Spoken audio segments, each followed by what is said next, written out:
As too many Hoosiers have come to know firsthand, our state and our country have a problem with prescription drug addiction.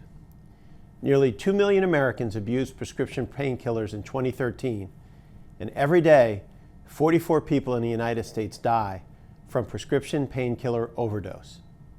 In Indiana, prescription drug abuse is impacting towns large and small, mothers and dads, and far too often, our children.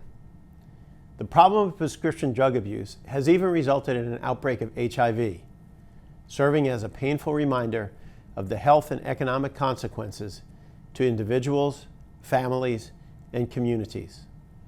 For nearly 2 years, I have been working to combat the prescription opioid abuse and heroin abuse epidemic in Indiana and across the country, and I am pleased to report promising movement on these efforts. Yesterday, Indiana Governor Mike Pence and the Obama administration announced steps to address these addiction epidemics, and I am encouraged to see that both our federal and state leaders are working to improve prescribing practices and enhance prescriber engagement, raise public awareness of the dangers of prescription drug abuse and heroin use, and better utilize prescription drug monitoring programs at the state level, all areas where I have been advocating for change.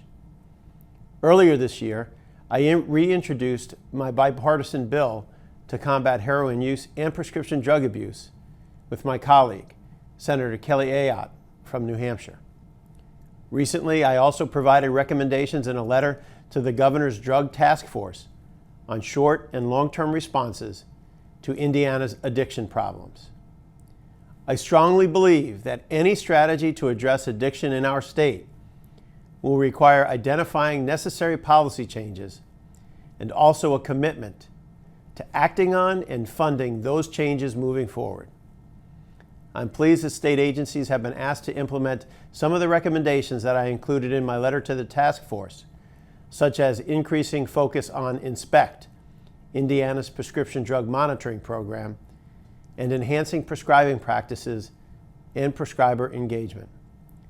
Also, I am glad the Obama administration is acting to confront these epidemics through efforts to strengthen prescribing practices and coordinating the launch of a robust public awareness campaign on the risks of prescription drug abuse. Both policies have been included in my bipartisan bill. While the announcements yesterday are good steps, there is so much more we need to do in both the short and long term.